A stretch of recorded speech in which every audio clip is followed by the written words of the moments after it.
El calor de la Tierra es infinito, por lo que es considerado un tipo de energía renovable, conocido como energía geotérmica. Con este tipo de energía podrás tener calefacción siempre que la necesites y de una forma muy cómoda y económica. Además, estarás ayudando en el cuidado del medio ambiente y la reducción de emisiones de gases de efecto invernadero a la atmósfera, disminuyendo así los efectos devastadores del cambio climático y el calentamiento global. Pero, uno de los inconvenientes de las bombas de calor convencionales es que su eficiencia se ve disminuida cuando la temperatura del exterior es muy fría. Esto hace que cuando realmente se necesita más calor dentro del hogar, la bomba tenga menos rendimiento. Sin embargo, esto no ocurre con una bomba de calor geotérmica, puesto a que extrae el calor del interior de la Tierra. Recordemos que bajo la Tierra el calor es estable y la temperatura se mantiene igual aunque haya más frío en el exterior. Por ello no pierde eficacia en ningún momento. Y ahora vamos a ver una de las aplicaciones para la energía geotérmica, evidenciándolo en lo que estamos estudiando a lo que sería el tema de sistemas de refrigeración y usándolo como una bomba de calor para calefacción. Para ello traemos el problema 11.43 de la bibliografía del CENGEL de la octava edición. Este problema me dice una bomba de calor con refrigerante 134A como fluido de trabajo se usa para mantener un espacio, una dimensión, un cuarto, una habitación, un hogar, a 25 grados Celsius, donde absorbe calor de agua geotérmica que entra al evaporador a 50 grados Celsius a razón de 0.065 kilogramos por segundo y sale a 40 grados Celsius como podemos observarlo aquí. Tenemos la entrada de agua geotérmica a 50 grados Celsius hacia el evaporador. Recordemos que el evaporador es un intercambiador de calor y luego tenemos la salida del evaporador a 40 grados Celsius. ¿Qué es lo que pasa? Se estarán preguntando. ¿Cómo la energía geotérmica es utilizar el calor que se encuentra en la Tierra? Entonces, este calor que se encuentra en el interior de la Tierra, pues simplemente va a servir para añadirle energía a nuestra bomba de calor, ¿no? Luego me dice que el refrigerante entra al evaporador a 20 grados Celsius con una calidad de 23% y sale a la presión de entrada, es decir, a la misma presión a la que entra es a la misma presión a la que sale, como vapor saturado, ¿no? En el punto 1 vamos a tener vapor saturado. El refrigerante pierde 300 watts de calor al entorno cuando fluye por el compresor y el refrigerante sale del compresor a 1.4 megapascales. Analicemos que aquí me dice que se trata de un proceso de compresión isentrópica y tenemos aquí también que a la salida, bueno, se está elevando la presión a 1.4 megapascales, ¿no? Lo que me pide determinar este problema son los grados de subenfriamiento del refrigerante en el condensador. Ya sabemos que el subenfriamiento es prácticamente bajar la temperatura por debajo de la temperatura de saturación, ¿correcto? Luego también debo calcular el flujo másico del refrigerante, porque ojo, aquí yo tengo flujo másico para el agua geotérmica nada más. Y finalmente también calcular la carga de calentamiento. Ojo, ¿cuál es la carga de calentamiento? La carga que vamos a tener aquí. ¿Quién es el que te expulsa calor? El que te añade calor, en este caso hacia el interior de, en este caso, un espacio, simplemente sería el condensador. Entonces aquí se evidencia como QH, ¿no? Y también debo calcular el coeficiente de desempeño de la bomba térmica. Muy bien, entonces, mira, lo que nosotros tenemos acá, pues prácticamente es nuestro sistema, una figura que me da el mismo problema para yo poder, en este caso, ver de una manera diferente el problema. Entonces, tenemos los dispositivos básicos como evaporador, compresor, condensador y válvula de expansión, ¿correcto? Entonces, a partir de esto yo voy a construir mi diagrama temperatura-entropía que me va a ayudar a ubicarme mucho mejor todavía, ¿correcto? Entonces, mira, ve, el punto 1, el mismo problema me dice que sale del condensador como vapor saturado. Luego vamos a tener una compresión isentrópica aquí entre 1 y 2, o sea, en el compresor, ¿no? Y a la salida del compresor tenemos una presión de 1.4 megapascales. Aquí la entropía de 1 es igual a la entropía de 2, es decir, se mantiene constante. Luego, mira, lo que yo tengo acá en el punto 3 es como ya me dice su enfriamiento, es por eso que lo he graficado aquí. Pero eso lo vamos a comprobar. ¿Por qué? Porque en el punto 4, ¿sí? Me da como dato el problema que la temperatura en 4, ¿cuánto es? 20 grados Celsius. Aparte, ¿qué más me da? Me da la calidad, mira, aquí lo puedo observar. ¿Cuánto es? 23%, es decir, 0,23. Entonces, ahora, analiza bien el problema. Lo que tú necesitas es conocer prácticamente el punto donde tienes mayor cantidad de datos. ¿Y dónde es eso? Mira, en el punto 1 solo conoces que es vapor saturado. En el punto 2 solamente conoces que la entropía en 1 es igual a la entropía en 2 y conoces aquí la presión. Pero aquí en 1 no puedes conocer la entropía todavía, pues solo conoces que es vapor saturado. Y luego aquí en el punto 3 es su enfriamiento, así que tampoco conoces nada. ¿Por dónde vas a partir entonces el problema? El problema va a partir del lugar donde yo tenga más datos, entonces sería el punto 4, ¿correcto? Entonces del punto 4 conozco tanto temperatura como calidad. Entonces mira, vamos a empezar por acá de una manera sencilla con el estado 4. ¿Está bien? Entonces voy a colocar por acá para el estado 4. ¿Correcto? Entonces del estado 4, como bien había mencionado, ¿qué es lo que conozco?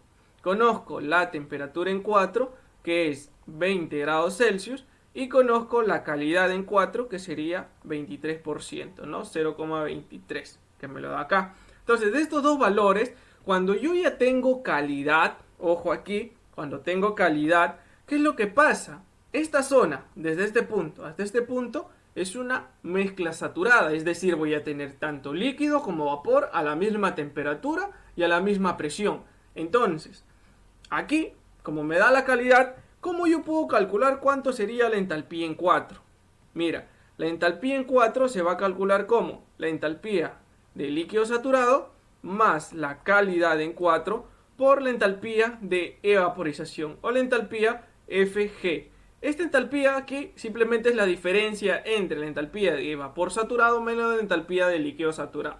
Entonces, nos vamos a ir ahora a la tabla para el refrigerante 134A del mismo libro.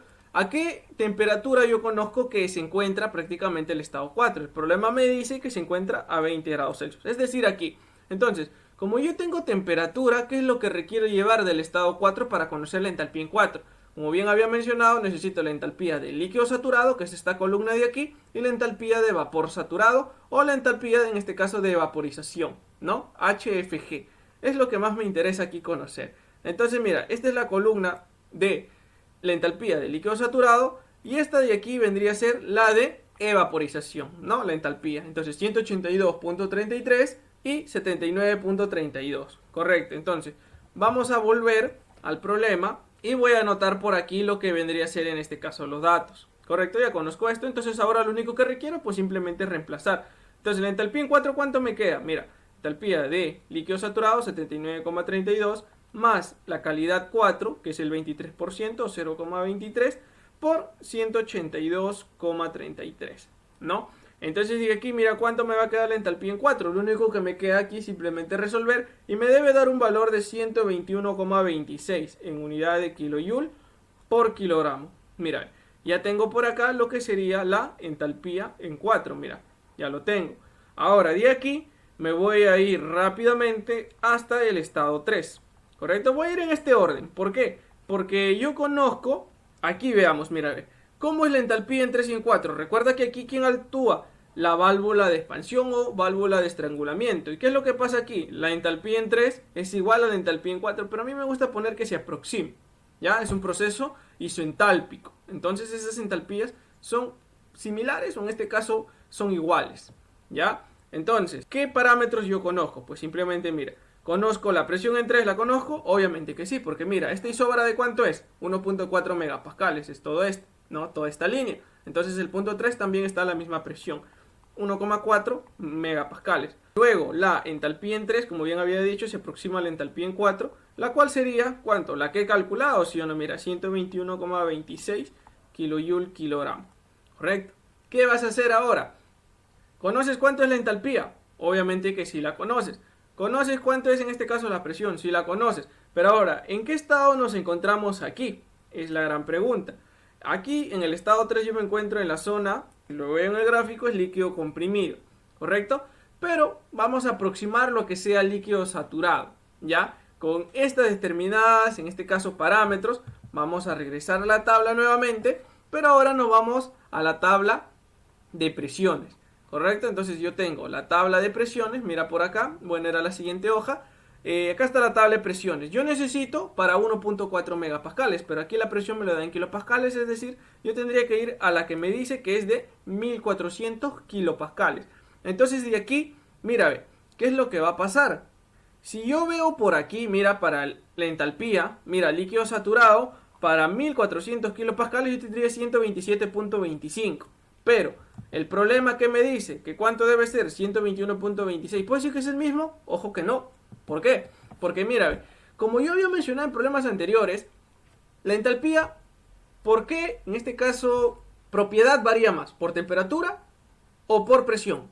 Por temperatura, sí o no. Entonces, si yo tengo presión, obviamente no me va a coincidir por ahí los datos, ¿no? Entonces, como varía más con respecto a la temperatura con respecto a la presión, entonces me voy aquí a la tabla de temperaturas. Pero yo debo ubicar lo primero, que en este caso sería la entalpía, ¿no? Como bien había mencionado, la entalpía es 121.26, pero me debo guiar, como voy a aproximarlo, a que sea la entalpía del líquido saturado. Entonces, 121.26, ¿dónde se encuentra? Mira, lo tengo por acá, 120.41 y 126.62. En este caso vendría a ser la entalpía para el líquido saturado y entre ese valor se encuentra mi entalpía. ¿Y entre qué temperaturas? Entre estas dos. Vamos a responder de una vez en este caso la pregunta A, porque ¿qué me pide? La temperatura de subenfriamiento, ¿correcto? Entonces primero debo calcular la temperatura en 3 y para eso pues simplemente me regreso acá al problema y vamos a calcular la temperatura 3. Entonces voy a construir yo mi tabla de la siguiente manera. Mira, tengo mi temperatura en este caso en grados Celsius, ¿correcto? No hay ningún problema. Ahora, con respecto a las entalpías, lo pongo entalpía de líquido saturado, que se encuentra en unidades de kilojoule por kilogramo. Entonces, de acá, mira, las temperaturas entre qué valores se encontraba, 48 y 52, ¿correcto? Entonces coloco 48 y 52. Dejo un espacio porque ahí es donde voy a interpolar. Luego, las entalpías, 120.41 y la siguiente que sería 126.62. Ahora, mira, ¿qué es lo que yo conozco aquí? Lo que yo conozco es el valor de la entalpía. ¿Cuánto es? 121,26. ¿Qué más? ¿Qué me falta? La temperatura en 3. Y ya construí mi tabla, mira. Entonces, esta de aquí vendría a ser mi tablita. Ahora, mira, la temperatura en 3, ¿cuánto es? Simplemente me queda interpolar, calculadora o a mano, depende de los gustos. A mí me da un valor de 48,55 grados Celsius, ¿correcto? Entonces aquí yo obtengo cuánto es mi temperatura en 3. Pero a mí, ¿qué me pide el enunciado A? Mira, a mí me pide lo que sería en este caso los grados de subenfriamiento. ¿Y eso cómo lo calculo, profe? Pues mira, eso yo lo voy a hacer de la siguiente manera. Tú tienes acá, en tu diagrama temperatura, entropía, si tú proyectas, aquí que tienes la temperatura de saturación. Pero ahí no tienes el punto 3. El punto 3 se encuentra acá abajo, ¿sí o no? Acá tú tienes tu temperatura en 3. Entonces, tu temperatura de subenfriamiento vendría a ser esta de acá. Temperatura de subenfriamiento. ¿Correcto? Entonces, ¿cómo es esta temperatura de subenfriamiento? Restando la temperatura de saturación a esta presión menos la temperatura en 3 que obviamente ya calculamos. ¿Correcto? Entonces, mira, ¿qué me hace falta conocer? Me hace falta conocer la temperatura de saturación, pero esa ¿cómo la calculo? ¿Con respecto a quién? Ahora sí me voy a la presión, porque ese parámetro ya lo conozco. Entonces me voy acá y me voy a la tabla de presión, mira.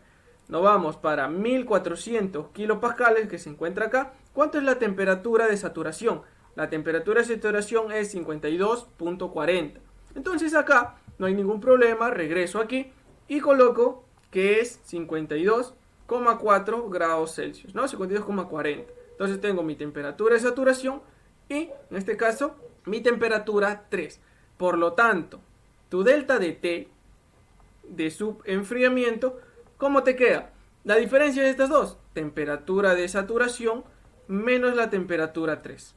Y se acabó. Eso es para el enunciado A. Entonces, tu delta de temperatura para el subenfriamiento, la diferencia de estos dos, ¿cuánto te da? A mí me da un valor de 3,86. 85 grados Celsius. Correcto, no hay ningún problema, ya está, mira, ya lo calculaste. No te asustes, ya lo tienes, mira, tu primera respuesta. Este es para el enunciado A, ¿sí? Entonces yo puedo poner que todo esto he hecho yo para calcular el enunciado A. No hay ningún problema ahí. Ahora, mira, como ya calculé el enunciado A, voy con B. Me pide el flujo másico de refrigerante. Ahora, ¿qué hago con el flujo másico de refrigerante? Mira, recuerda que tú tienes aquí un flujo másico que ingresa prácticamente, en este caso, del agua geotérmica. Así lo voy a poner. Flujo másico de geotérmica. Acá también el flujo másico geotérmico, ¿no? Del agua geotérmica. Lo mismo que entra es lo mismo que sale. Conservación de la masa. No hay ningún problema por ahí. Entonces, mira, aparte tú tienes el flujo másico, que es el del refrigerante, que es diferente, ¿no? El que circula realmente por todo el ciclo. Y el otro es del agua.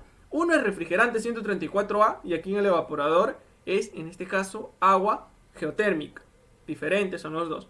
Entonces, ¿qué es lo que vas a hacer acá? Como tú tienes que el evaporador es un intercambiador de calor, entonces, ¿quién es el que ocasiona esta caída de temperatura? ¿A qué se debe? Cuando tú tienes una caída de temperatura, ¿es por qué? Porque tu sistema ha transferido calor.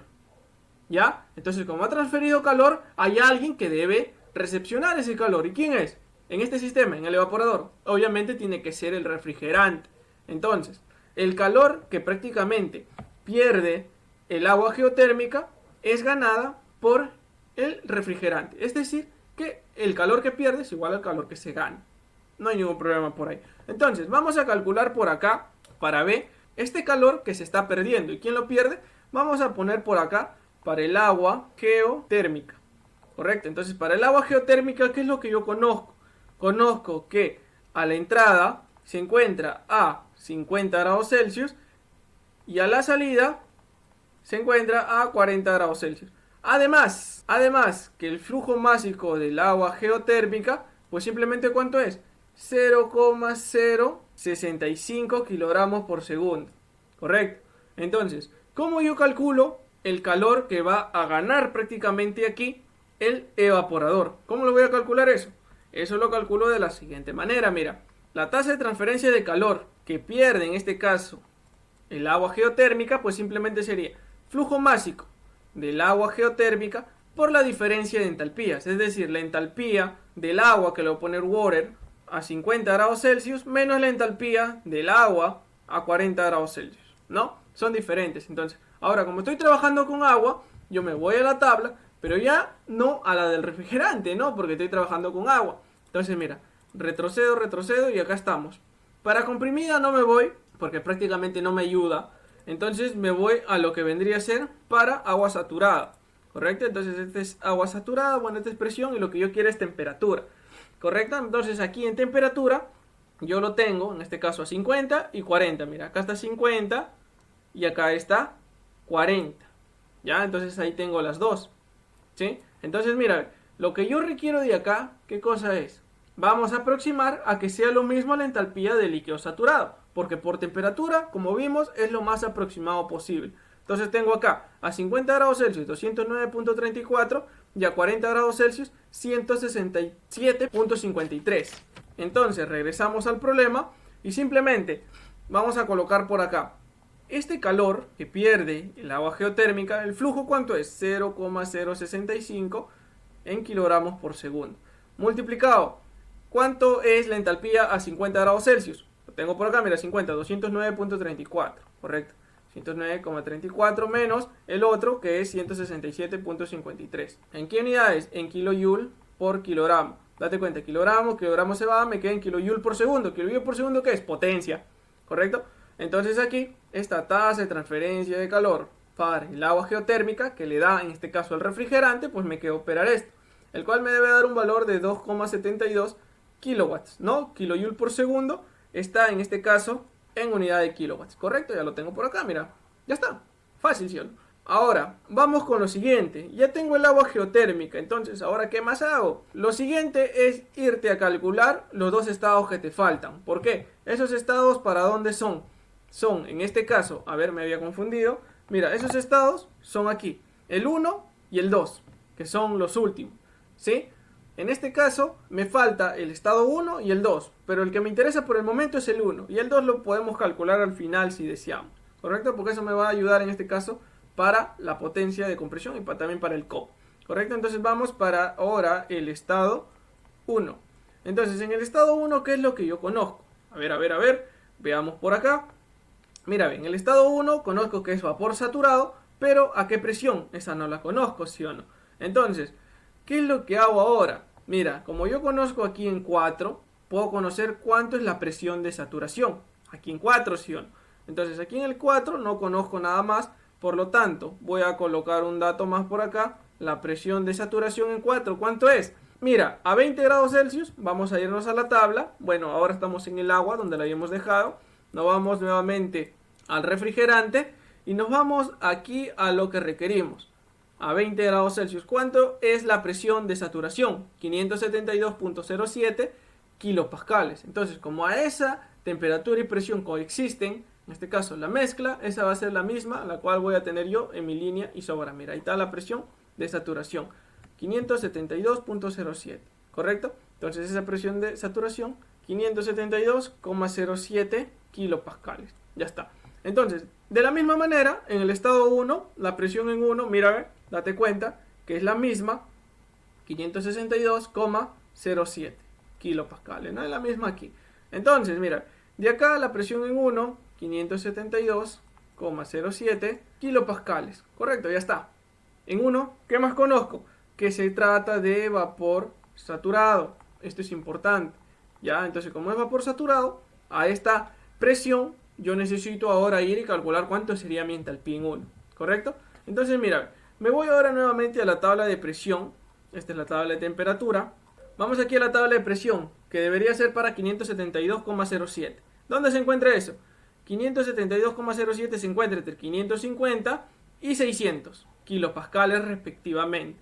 Entonces, ¿qué es lo que yo requiero acá? Pues simplemente interpolar lo que sería para entalpías entre estos dos valores, que sería 560.98 y 262.46. ¿Qué más? Entropía también, porque la entropía en 1 me va a ayudar a calcular la entropía en 2, y ya que estoy aquí lo voy a calcular de una vez, estos dos de acá. Ya está, entonces mira, volvemos acá y vamos a ir a hacer lo siguiente ahora. Vamos a construir nuevamente nuestra tablita, la cual sería primero para la presión, que se encuentra en kilopascales, luego sería la entalpía de vapor saturado, que está en kilojoule por kilogramo, y finalmente lo que sería la entropía, que está en kilojoule kilogramo Kelvin, ¿no? Todos estos valores de acá son los que yo voy a extraer de la tabla. Las presiones, ¿entre qué valores oscilaba? 550 y 600 kilopascales. La entalpía, en este caso lo tengo anotado por acá, 260,98 y 262,46.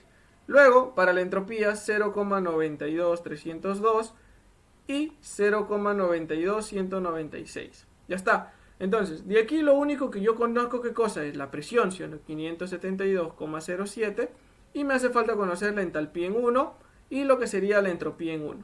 Entonces de acá, mira, ¿qué es lo que me falta hacer? Pues simplemente vamos a interpolar para obtener la entalpía en 1 y obtener cuánto sería la entropía en 1 con estos valores. Entonces de acá, lo que me debe quedar para la entalpía en 1 es un valor de 261,63 kilojoule por kilogramo, y la entropía 0,92 255 kilojoule kilogramo Kelvin. Y ya está. Mira, entonces vamos a encerrar por acá este valor de la entalpía, que es lo que más me interesa, que es para vapor saturado. Ya está, mira. Entonces, en ese orden voy yendo. Entonces, ya conozco cuánto sería la entalpía en 1. Entonces, en B, ¿qué es lo que me está pidiendo? Me pide el flujo másico de refrigerante. ¿Correcto?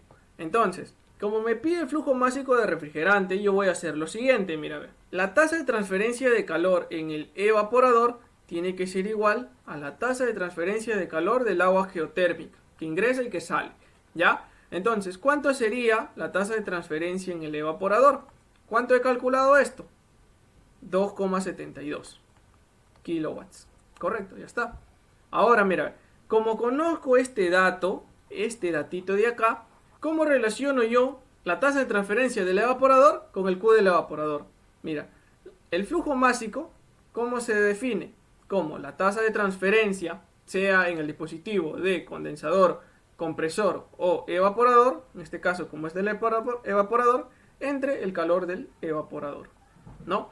Me falta el Q del evaporador, ¿no? Este calor, que simplemente me voy al gráfico y ¿cómo se determina? ¿Cómo? Opera entre estos dos puntos, entre 1 y 4, pues simplemente entalpía en 1 menos entalpía en 4, ¿correcto?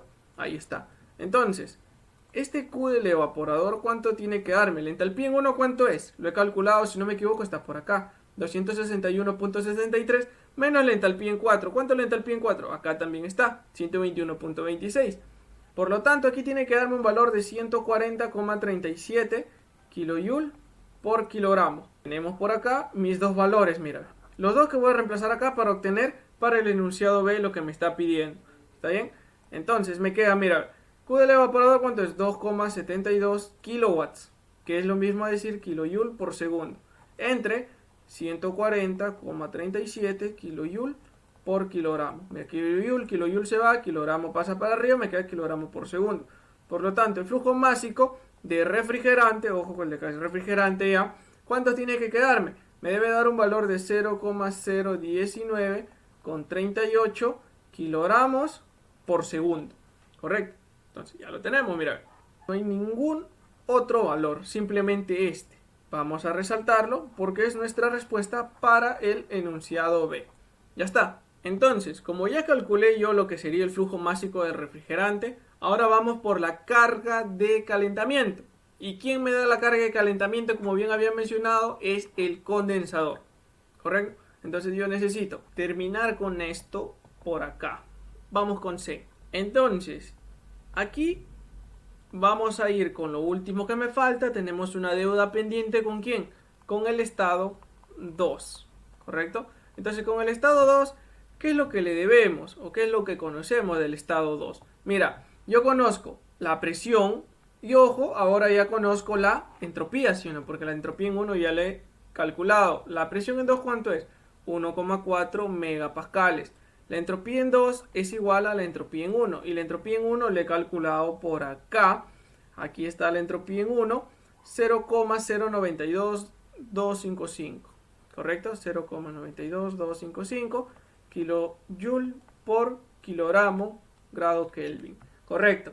Entonces de acá, identifica dónde te encuentras. Esta es la zona de vapor sobrecalentado, ¿no? A pesar que yo estoy teniendo que la entropía es constante, es decir, estoy teniendo un proceso de, en este caso, compresión isentrópica, entonces me hace falta conocer aquí. Obviamente aquí ya estoy en la zona de vapor sobrecalentado, entonces con estos datos para 1.4 me debo ir a la tabla y buscar para esta determinada entropía. ¿Está bien?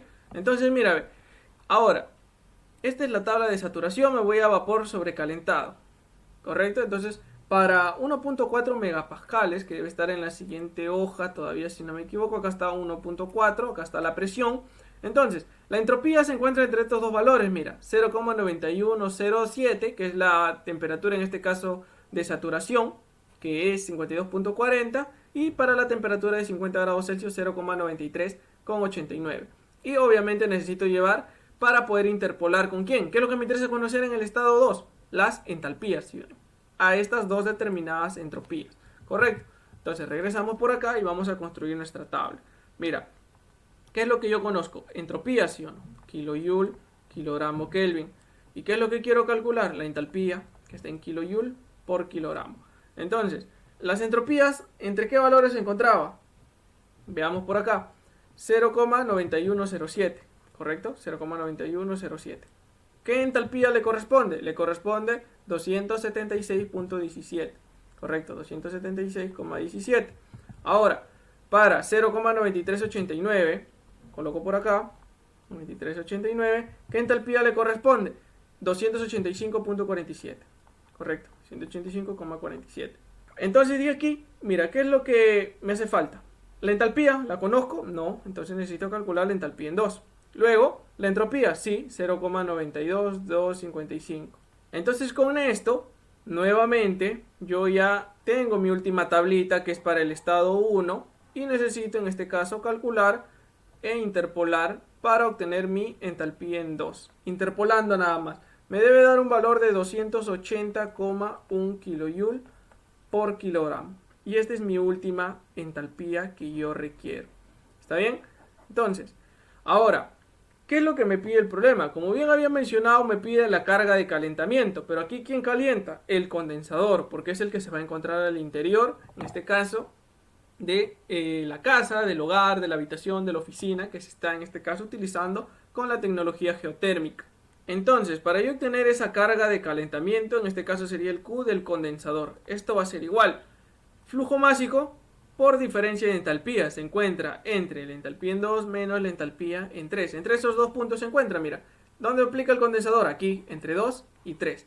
Y obviamente la entalpía en 2 la acabo de calcular. ¿Cuánto es el flujo másico? Ojo que este es el flujo másico de refrigerante. ¿Ah? El agua geotérmica ya lo utilicé hace un momento. Ahora utilizo flujo másico de refrigerante. ¿Cuánto es? 0,019 con 38. Multiplicado, entalpía en 2, ¿cuánto es? 280,1 menos la entalpía en 3. Entalpía en 3, ¿dónde estás? Lo tengo por acá. Es igual a la entalpía en 4, 121,26. Correcto. Ya está. Entonces de acá, ¿cuánto me va a quedar mi carga de calentamiento o mi tasa de transferencia de calor en el condensador? Me queda un valor de 3,078 kilowatts. ¿Correcto? Me queda en kilojoule por segundo. Entonces, tengo mi respuesta aquí en el punto C. Esta es la primera respuesta porque en realidad C me pide dos respuestas, ¿no? ¿Qué me falta ahora? Me falta el COP, ¿sí o no? Entonces, el COP, ¿cómo lo calculo? El COP, cuando yo trato, en este caso, de calefacción, simplemente es la tasa de transferencia en el evaporador sobre la potencia de compresión. Esto ya lo conozco, me falta la potencia de compresión. Entonces, eso es lo que vamos a calcular ahora, porque ya es lo último.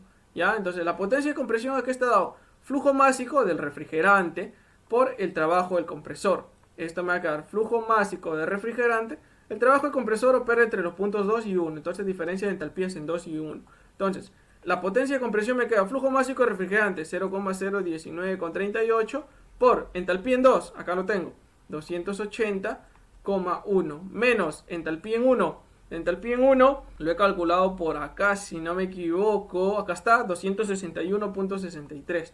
Correcto. Ya está. Pero, ¿hay algo que te estás olvidando? Obviamente que sí. ¿Qué es lo que te estás olvidando aquí? Mira, leamos el problema. Me dice que el refrigerante pierde 300 watts de calor en el entorno, ¿no? Cuando en este caso el refrigerante fluye por el compresor. Entonces acá se está perdiendo 300 watts, es decir, 0,3 kilowatts, en este caso de calor, ¿correcto? Entonces, aquí para este trabajo el compresor yo debo adicionarle esa pérdida, ¿correcto? Entonces, eso lo defino como, vamos a borrar esto, la potencia perdida como calor, ¿no?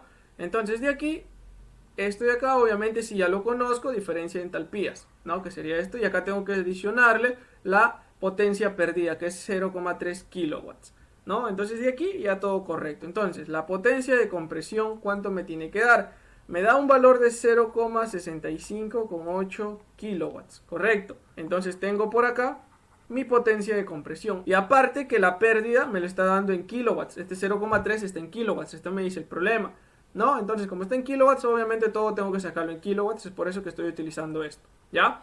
No es por nada más. Entonces me va a quedar el COP. Me queda acá, vendría a ser Q del condensador. Cuando yo hablo en este caso de calefacción. ¿Está bien? Entonces el COP me va a quedar. El Q del condensador, ¿cuánto es? 3,078 kilowatts entre la potencia de compresión 0,658. Correcto. Entonces de acá finalmente el COP me tiene que dar un valor de 4,68. Ojo que este es un número dimensional, esto ya lo conocemos, entonces vamos a tener por acá. Ya está. Entonces, mi última respuesta lo tengo por acá. Ojo, recuerda esto de acá, se me estaba pasando que estaba confundiéndolo igual que un sistema de refrigeración, ¿no? Acá no es Q del evaporador, es Q del condensador, ¿ya?